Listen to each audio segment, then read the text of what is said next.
alunos, tudo bem? Nós vamos estar assistindo aí mais uma videoaula agora sobre o assunto sistema locomotor.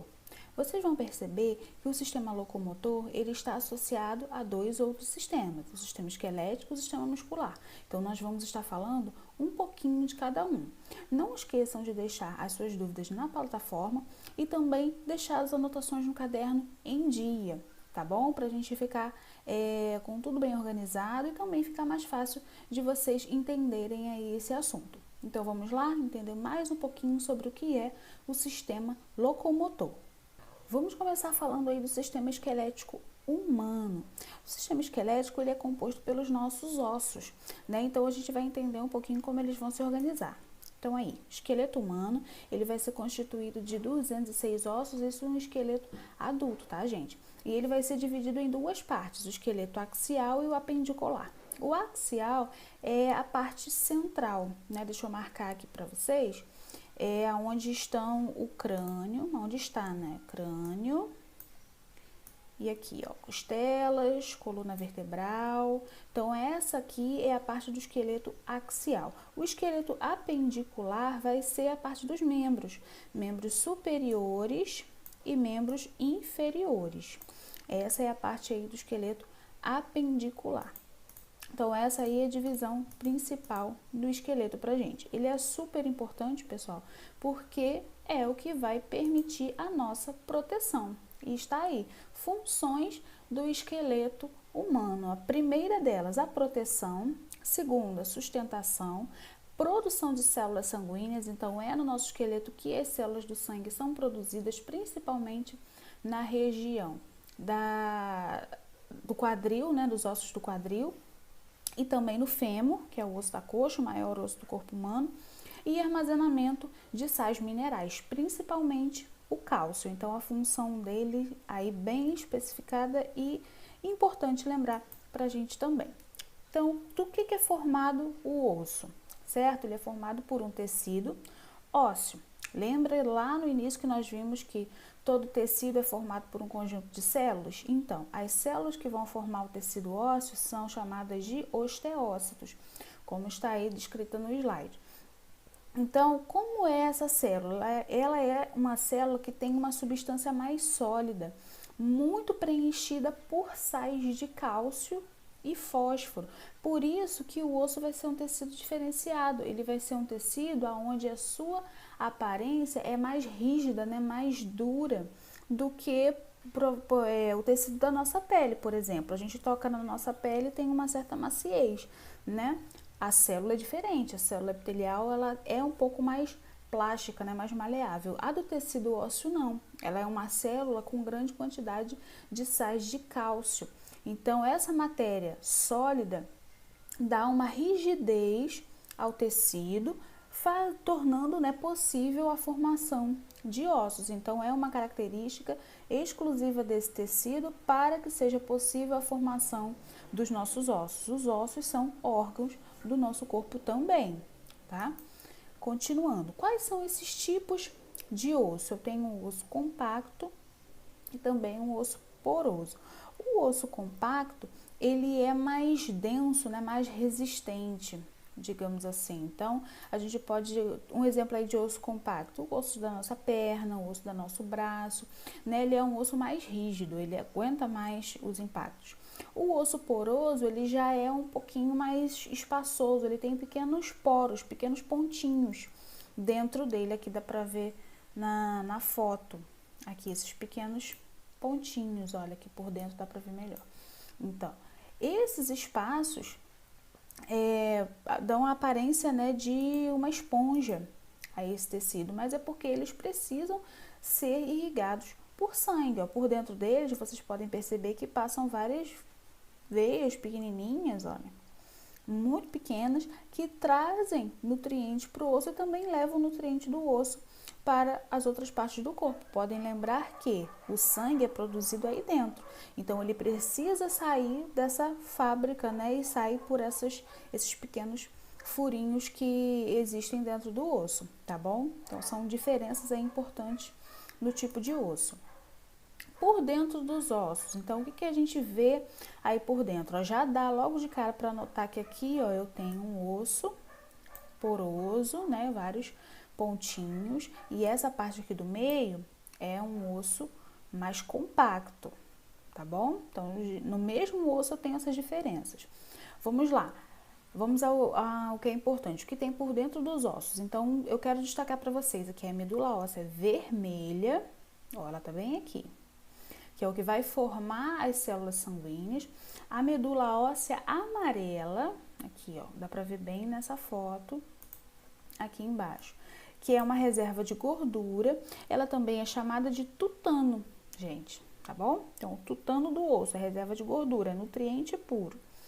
E a matriz óssea, que é onde nós temos ali a reserva de sais minerais, de fibras de colágeno, é onde vai nascer o osso, né? A produção de células do osso vai acontecer aí na matriz óssea, tá bom? Então, são 3 partes importantes que a gente tem que entender que fazem parte da formação do tecido esquelético, ok?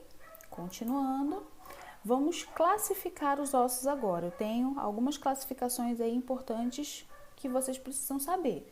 Primeiro, ossos longos. Então, o próprio nome já diz, são ossos de comprimento maior, tá? Então, aqui eu tenho alguns exemplos. O fêmur, né, que é o osso da coxa, o maior osso do corpo humano. O húmero, que é o osso do braço. Falanges, que são os ossos dos dedos, das mãos e dos pés, são ossos longos, tá? Depois, eu tenho ossos curtos, ossos menores.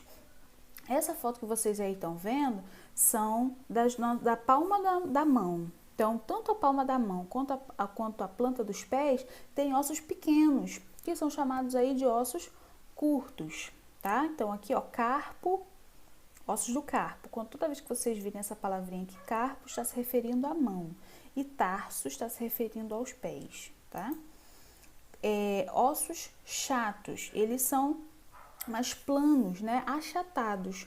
Então, são ossos das nossas costelas. O osso da escápula é o osso que fica na parte das costas, né? Na direção do ombro, tá? Então, são ossos achatados, bem planos, né? Finos e achatados.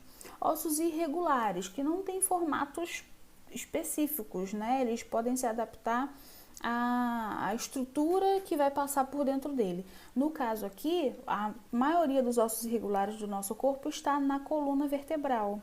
Porque, ó, dentro dele aqui tem um furo, né? Vocês estão vendo aqui um espaço, e é por aqui que vai passar a medula espinal. Aquela que nós vimos anteriormente, vai estar passando aqui dentro, aonde vai levar os impulsos nervosos para todas as partes do corpo, tá bom? Então, ossos irregulares são as nossas vértebras que compõem a coluna vertebral. Então, classificações dos ossos do esqueleto humano aí pra gente. Toda a nossa movimentação é permitida através do sistema esquelético, certo? Mas como isso é possível? Através das articulações. Articulações são junções de um osso com o outro. E essa aproximação desses dois ossos vai permitir o movimento, tá? Então, aqui na foto, vocês estão vendo, aqui eu tenho uma articulação do joelho. Vocês estão vendo aqui uma parte do osso aqui em cima e uma parte do osso aqui embaixo. Essa parte aqui no meio seriam pontos de encontro entre os ossos, estão vendo? Só que eu tenho uma proteção para isso, ó. Aí esses ossos estão protegidos por uma cápsula e por cartilagens. Essas cartilagens vão impedir que um osso fique passando um no outro e assim provocando dor, né? Um desgaste nas extremidades dos ossos. Todo esse conjunto junção entre os ossos, cápsula, né, de líquido sinovial, que nós chamamos, tá bom? E a cartilagem forma uma articulação. Então, nós temos várias articulações no nosso corpo.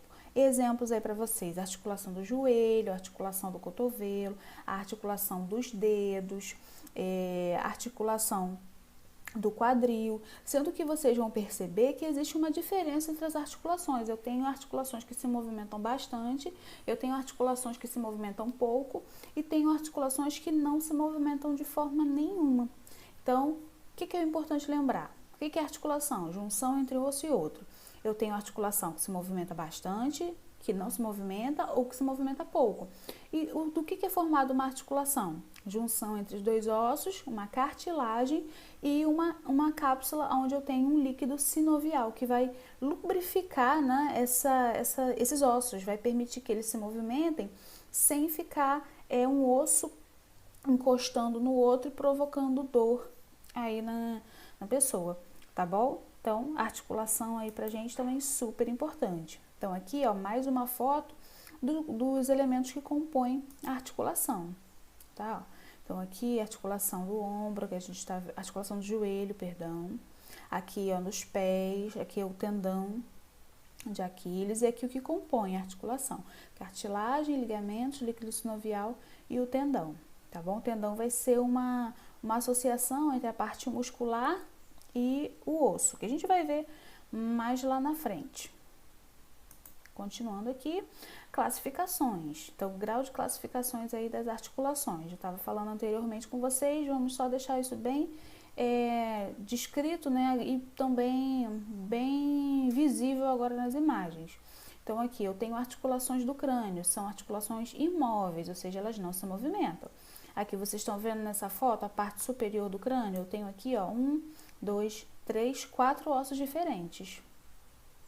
Aqui nessas linhas são partes de ligamentos entre esses ossos, só que esses ligamentos não se movimentam, tá? Então é junção entre os ossos, sim, tem cartilagem, mas é um tipo de osso que não se movimenta. Então eu chamo de articulação imóvel ou sinartrose.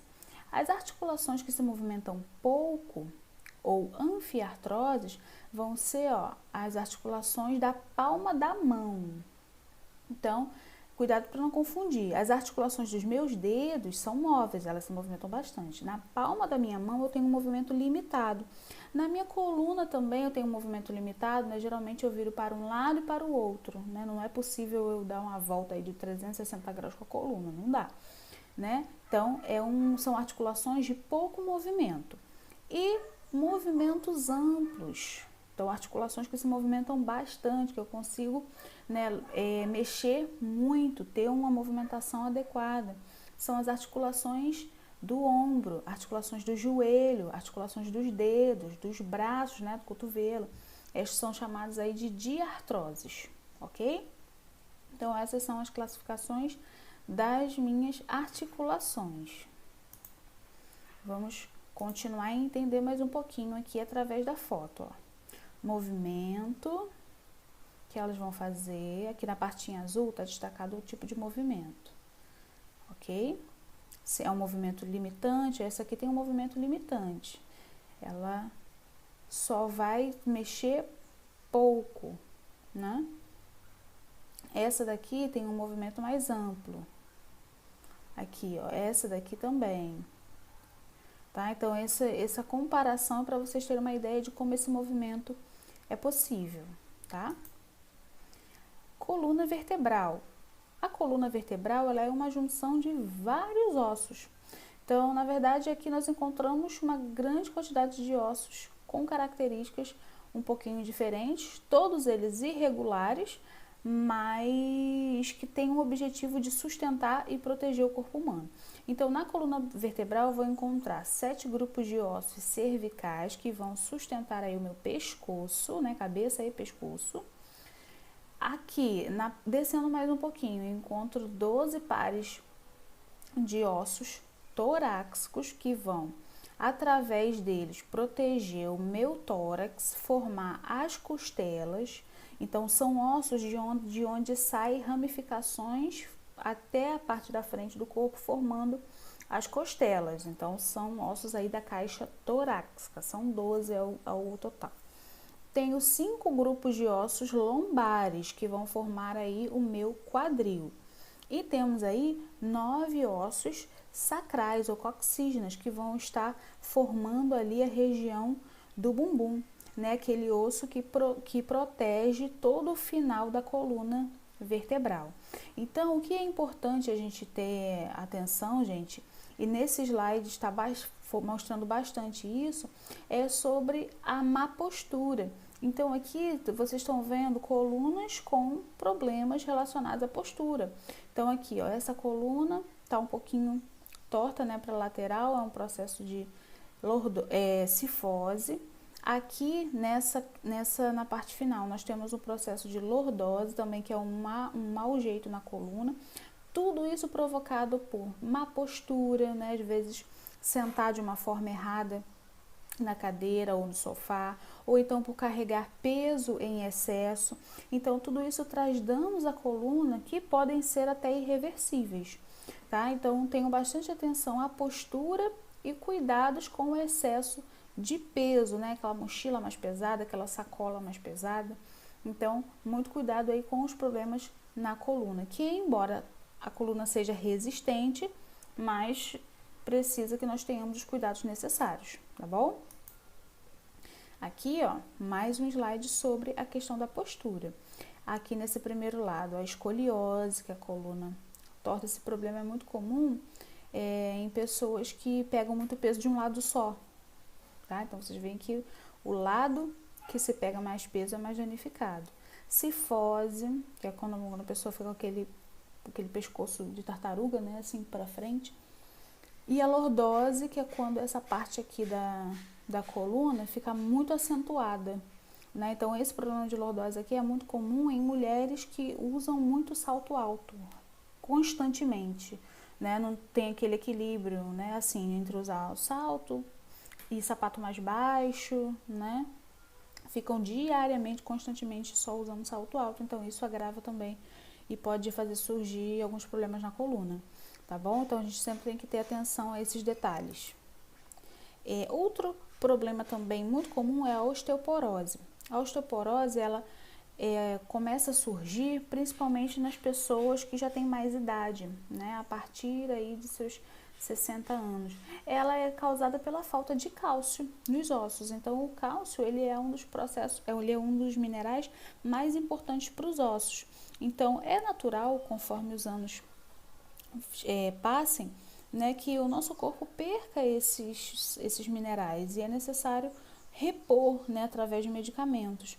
E isso se tornando muito comum, acaba com que os ossos se tornem ocos, né? Eles não têm mais aquela sustentação saudável e acabam se quebrando naturalmente. Assim, às vezes, num esforço simples, a pessoa já sente o osso trincar, já sente uma dificuldade maior. Então, por isso que é importante, desde cedo, desde a juventude, nós termos uma ingestão boa, né, de alimentos que têm o cálcio, para poder evitar esse tipo de problema futuramente.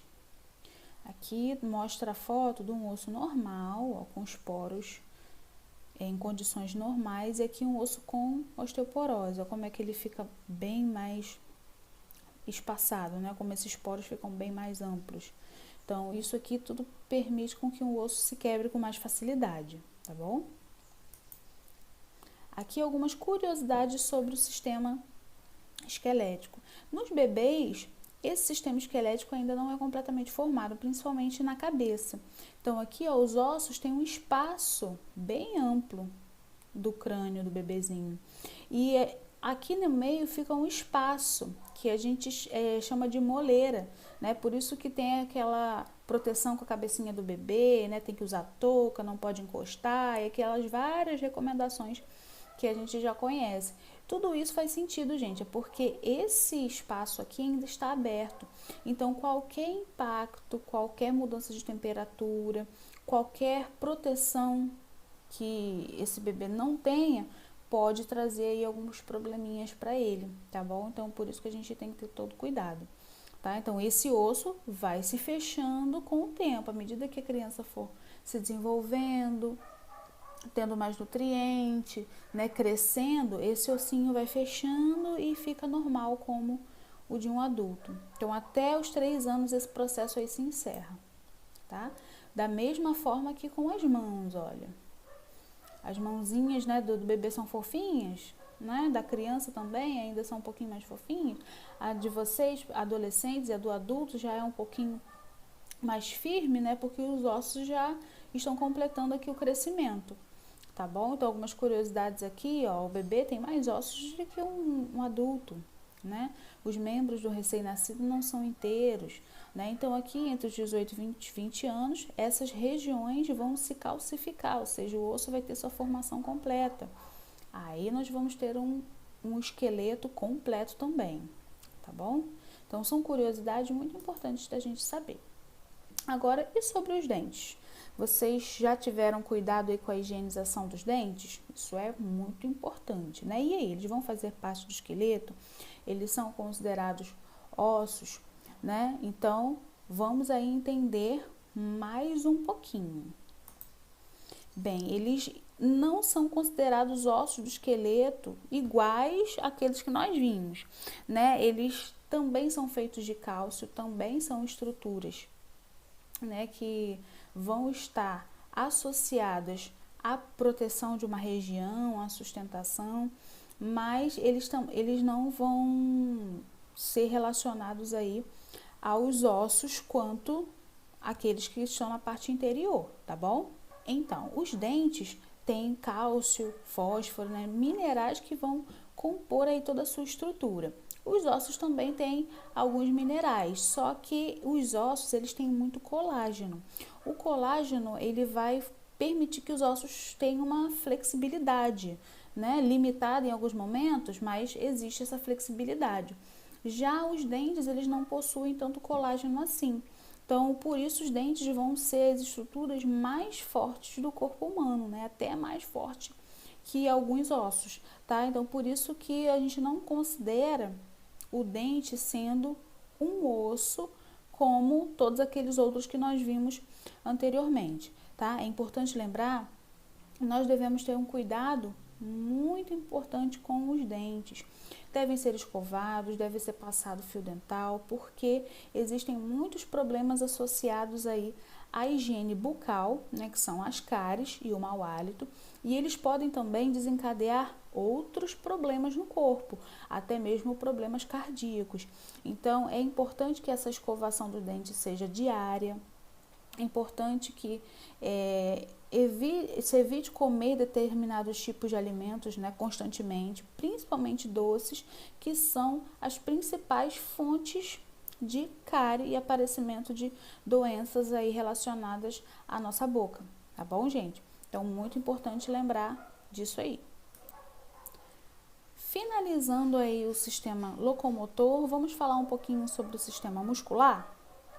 Então, o sistema muscular, ele vai ser composto por músculos em sua totalidade, né? O próprio nome já diz. E ele, associado aos ossos, vai permitir o movimento do corpo humano. Os músculos, eles são muito importantes porque, além também de protegerem o nosso corpo, eles vão reter muitos impactos e também dar força ao nosso organismo. Então, quanto mais o músculo é trabalhado, quanto mais o músculo é desenvolvido, mais resistente o corpo humano vai ficar. Então, vendo aí algumas funções do tecido muscular ou do sistema muscular. Então, a principal função é o movimento e depois a postura, né? O tônus muscular. Tudo isso está relacionado à força física também. Então, o músculo, ele vai revestir todo o nosso corpo. E tudo onde vocês pensarem que existe um movimento, existe um músculo associado a esse movimento. Então, nessa figura aí, vocês estão vendo muito bem os músculos da face, né, do nosso rosto e pescoço. Vamos lá. O conceito aí do tecido muscular tá aqui para vocês. Deixa eu destacar, vai ficar bem melhor para ver. Então, aqui, ó, pelo que ele é caracterizado, né? Então, ele é um tecido onde vai haver contração, relaxamento, contração, relaxamento. Então, todos esses movimentos vão permitir a movimentação do nosso corpo. E a divisão dos 3 tipos de tecido muscular. Então, são os meus 3 tipos principais. O tecido muscular liso. Tecido muscular liso vai ser aquele que vai revestir os nossos órgãos. Então, os nossos órgãos também realizam movimentos, certo? De contração e relaxamento. Então, é assim, por exemplo, que o bolo alimentar passa por dentro dos nossos órgãos. Então, tudo isso é permitido através de um músculo. É o músculo do tecido muscular liso. O tecido muscular estriado esquelético é o segundo tipo. É o músculo que está associado ao esqueleto. Então, é aquele músculo que está lá agarradinho no osso, que vai permitir a movimentação aí mais ampla. E o músculo estriado cardíaco, como o próprio nome já lembra a gente, é o músculo do coração. O coração é um músculo responsável pelo bombeamento de sangue para todo o corpo. Então, são esses meus 3 tipos aí de tecido muscular. Aqui, ó, falando um pouquinho agora de cada um. Meu tecido muscular liso, ele vai fazer um movimento involuntário, ele vai revestir os órgãos internos, como eu falei, órgãos da onde? Aí para vocês. Aparelho reprodutor, vaso sanguíneo, sistema excretor. É importante escrever aí também sistema digestório, tá? Então são órgãos que vão estar, são músculos que vão estar associados aos meus órgãos, não esqueçam disso. Depois o estriado esquelético, são músculos que estão associados aos meus ossos. Eles, na maioria das vezes, vão ter um movimento voluntário, ou seja, eles se movimentam porque eu quero que se movimente, tá bom? E o muscular cardíaco, que está lá no meu coração, né? E no coração de vocês também.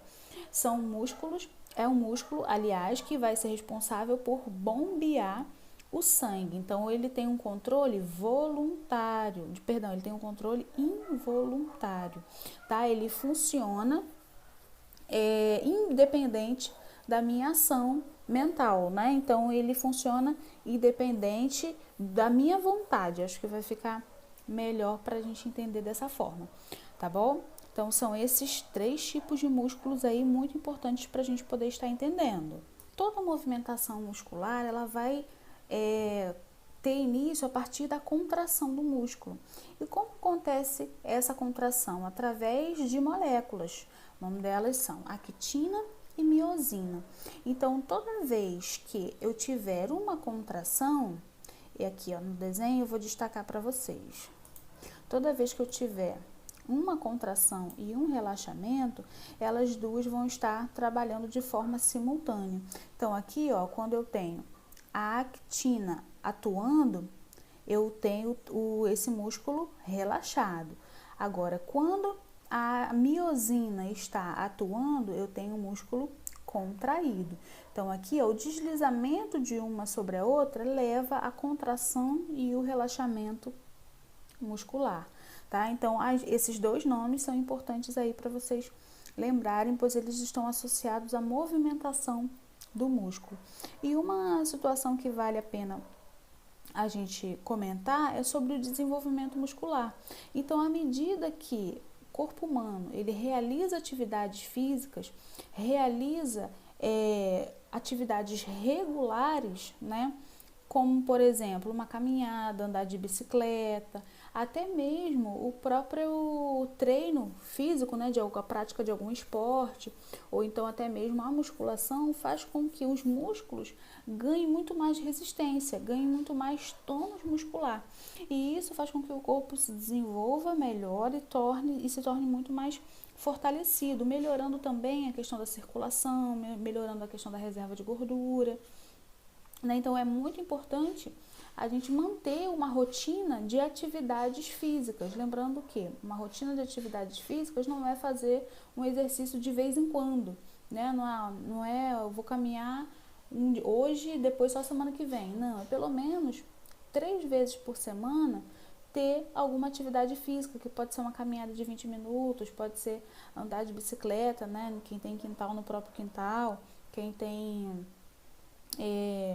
que mora na rua, ali na própria rua, né? Ou então no condomínio. Então, tudo isso é importante para o desenvolvimento do tecido muscular, que vai acontecer conforme o tempo, né? Então, tem pessoas que têm uma demora um pouco acentuada no desenvolvimento do músculo. Isso é normal. À medida que as atividades físicas forem ganhando mais espaço, esse músculo vai se desenvolver, tá ok, gente? Então, finalizamos aí a parte de tecido muscular. Continuamos a falar um pouquinho mais sobre os tecidos mais na frente, para vocês terem uma ideia de como essas atividades no tecido muscular vão se desenvolver. O desenvolvimento da massa muscular, ela vai surgir à medida que os exercícios se tornam regulares. Então aqui nós temos uma imagem, né, onde o preparador físico, ele dá algumas dicas, né, de como são esses músculos, do que é necessário, de quantos músculos o nosso corpo tem, de como o adulto pode realizar um movimento, né, na sua massa corporal. Então, todos esses elementos, gente, vão ajudar no desenvolvimento do tônus muscular e da prática, né, de atividades físicas. As fibras musculares, elas têm uma intensa relação com toda essa atividade também, né? Porque cada uma das fibras musculares são associadas a neurônios. E esses neurônios vão permitir o movimento, e esse movimento sendo constante, vai permitir que esse músculo cada vez mais se desenvolva, ok? Finalizamos então aí essa parte relacionada ao sistema locomotor. Peço a vocês que não esqueçam de realizar, né, as atividades propostas e também fazer o envio lá pela plataforma dessas atividades que estão descritas aí na parte de baixo, tá bom? Então, um forte abraço para vocês, até a nossa próxima aula.